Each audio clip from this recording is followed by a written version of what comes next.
Okay, Chris, I told you I'd do a little video for you about the greenhouse here. So you can see we got pretty good growth so far. I think I got some pictures from about March 4th, but I'll post some more for today so we do side-by-side comparison for you. But you know, it's just a 1/4-inch hog panel, and you were asking about how much weight did I think it could hold and how strong it would be. So when I grab on,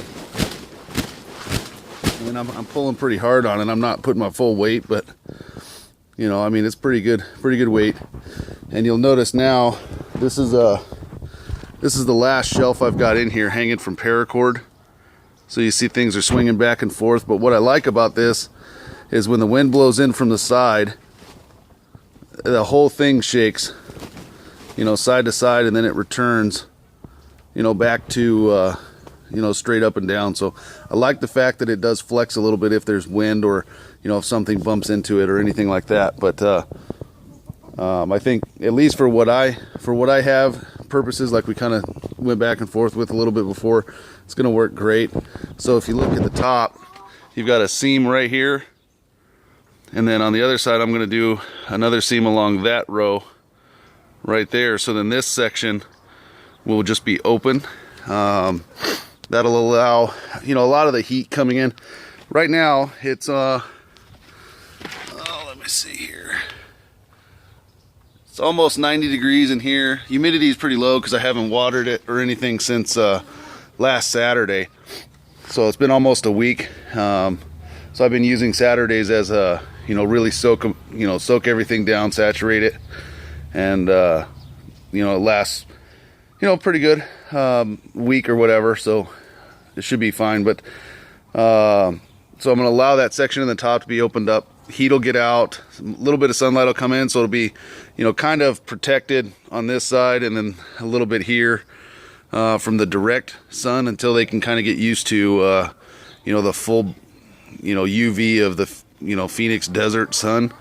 And then when that's all done, I'm going to take the plastic off here and off of here, and then put a shade cloth from probably this row and then over to about this row right here.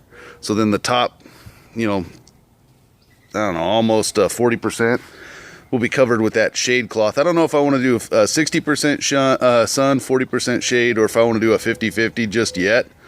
But you know, I figure once it gets to high temperatures or sustaining over 100 degrees, that's what I'll do, is put the shade cloth up there, and then that allows the breeze to come in from this lower section, and then you know, kind of keep things flowing, airflow, so it doesn't get stagnant hot in there. But it does get pretty humid if everything is closed off.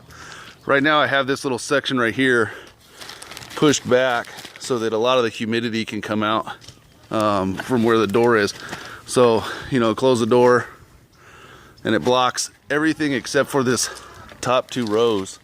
And then if I wanted to keep it in, I just pulled it over and then closed my door, you know, with this like that. So it kept a lot of the moisture in. But you know, usually the first day that I have watered, I'll leave that little flap down so it holds the moisture in, let it soak into the soil rather than evaporating out.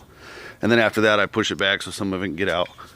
But you know, I mean, that's the greenhouse. I think it works pretty good. The only thing, like I said, I changed is I went to these the twine supports this year. I saw it in a commercial growery where they're doing you know, lots and lots and lots of tomatoes, and they don't use trellises, they don't use, you know, wire cages, which is what I'd been using in the past, and with success. I mean, they've been around forever. But I'm going to try this method. So what you do is you just a real light, I mean, it's not tight, it's just, you know, kind of there, and then the weight of the top of the plant puts the pressure, you know, around this first loop.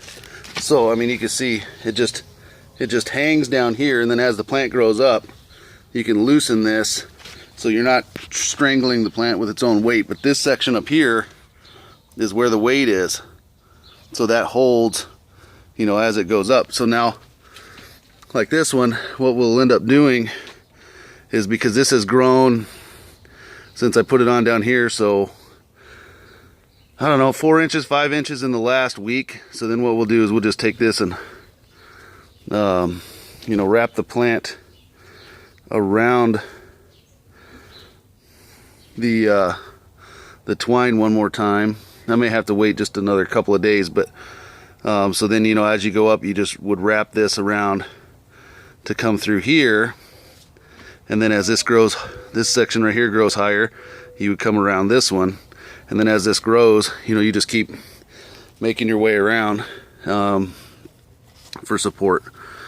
So you can see, you know, we already got pretty good blossoms coming in there.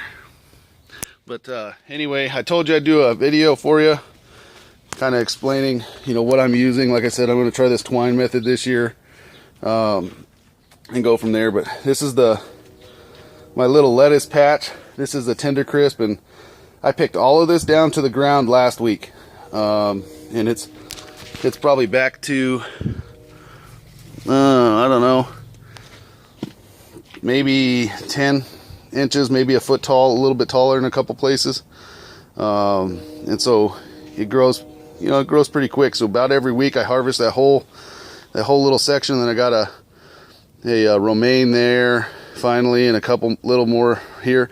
This is the bag method that they had on Facebook. Somebody had posted it, so I'm gonna try it out. I don't really like it. I'm gonna stick to in the ground method because these are taking forever to these ones back here are taking forever to sprout and actually produce anything. That's a culmination of probably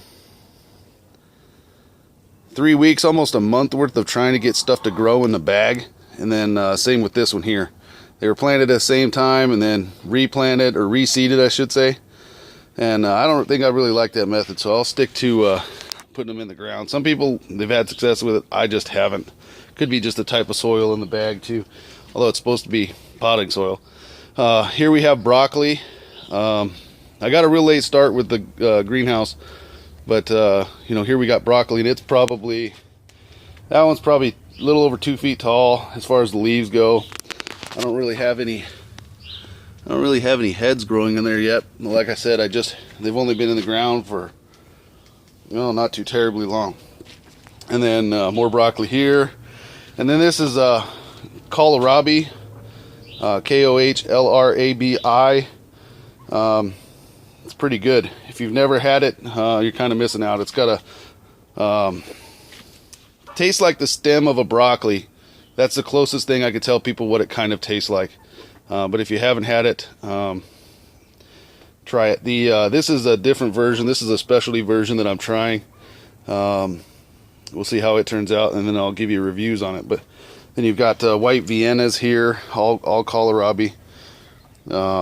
Something we really like here. But then I've got tomato seedlings up here. These are Cherokee Purple. That's a Japanese hulless white popcorn. Yeah, no, don't grow it in a little container, but I'm trying to do it till I get my other beds done. Pepper plants, they've been here just like this for about 10 days, maybe 2 weeks now, and so now they're coming up. Tried to do some sucker plantings off of my Prudence Purple tomatoes. One looks like it'll last, the other two probably die. This one here, I'm not sure. This was a volunteer, so I moved it. We're gonna try that out. That was supposed to be lettuce in there too for the chickens, but didn't really work out, so I used it for tomatoes. Green beans, more lettuce, and then I got a couple of strawberries finally decided to come up. At least I think that's what those are. More green beans. Anyway, so here's a really long video to Cherokee Purple tomatoes. Prudence Purple tomatoes, I really like those ones. Good for my pasta sauce. Anyway, I'm a little ADD on the video, but it shows you the greenhouse, and I think it'll work. Give you a little shot of this kohlrabi. They give you bulbs like that, then you just, you know, peel them. It's a little white, vegetable fleshy kind of deal. Slice it up. I like mine raw, so I just slice it, put just a pinch of salt, and eat them that way. Some people like them cooked, but anyway, like I said, a little bit long, a little bit ADD on the video, but hopefully, you know, you got a little bit of information for what you're looking for. I guess I could cover a little bit more about the the greenhouse. These are the hooks that hold that wire in place. They're just a U-shaped nail kind of a looking thing. I don't know, they're a fence bracket or something. Sorry about the video. I'm trying to freehand it with my phone too, but so that's all the way around. So what I did is I put them in, bent them into shape, and then came in and welded all the panels. This is the only panel that's overlapped like this because I made my bed 25 feet long. If I'd have made it, I think it's 20 feet 3 inches, it would have been a perfect panel. But most of them are you know, welded like this in the seam for extra structural strength, and go from there. But the thing I like about it is I can support these shelves for my seedlings and still have plants underneath growing.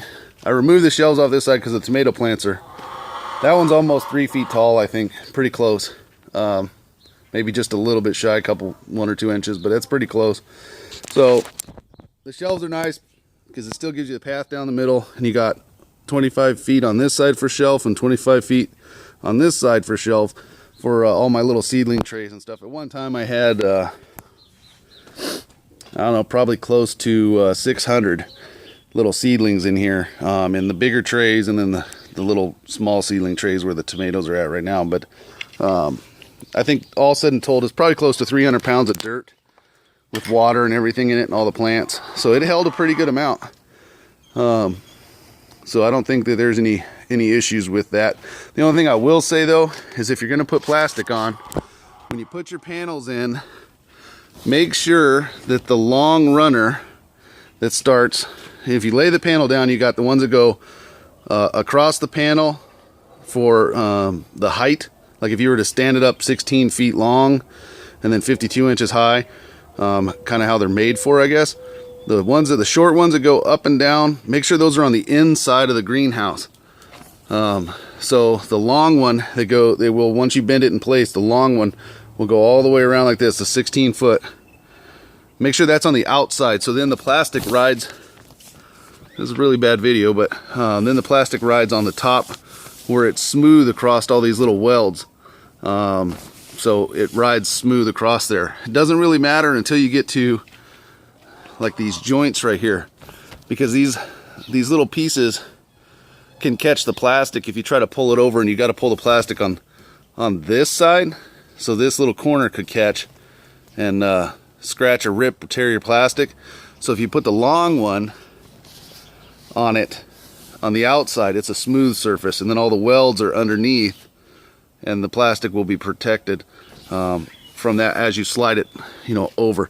For me, it's not too bad because I actually have that block fence on the other side of this, so I just pull on the panel, and then the plastic slides down, and then the panel will naturally go back into shape. So if I grab about right here in this row and I pull, this whole greenhouse shifts, and I can slide the plastic down in there and then zip tie it down along the bottom, then let the panel back, and then I take the rest of the plastic that's draped over this way, and then I can pull it down tight on the outside using just battens and little nails.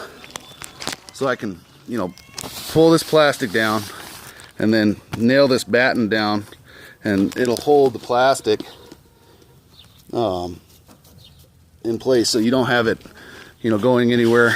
And then that helps give more surface area for connection on the plastic rather than just the nails, because the nails, if the wind blows, it's just going to rip those nails right out. So if you use the battens, that whole surface area is holding plastic instead of just the little nails. So it works out pretty good. Then the front, I went with